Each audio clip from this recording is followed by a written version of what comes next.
Rise and shine mga ka-RSP, eto na po ang gabay, patnubay, palala at prediksyon ni Master Hans Kung ang araw ng Biyernes, Hunyo 20. Sumunod natin.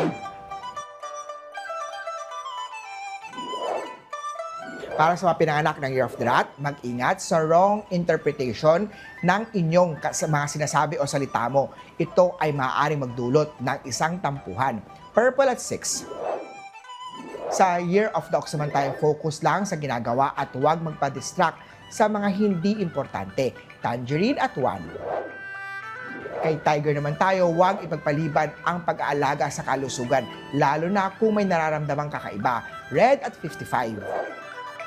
Kay Rabbit naman tayo, magandang araw to para ayusin ang budget and plan your finances. Gray at 3. Kay Dragon naman tayo, have the right balance ng trabaho at pahinga para hindi ma-burn out. Bronze at 7.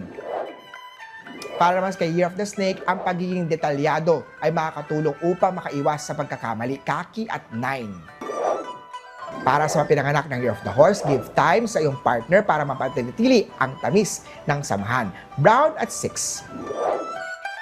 Kay Goat naman, magandang araw to para magsimula ng maliit na negosyo o sideline. Old Rose at 6.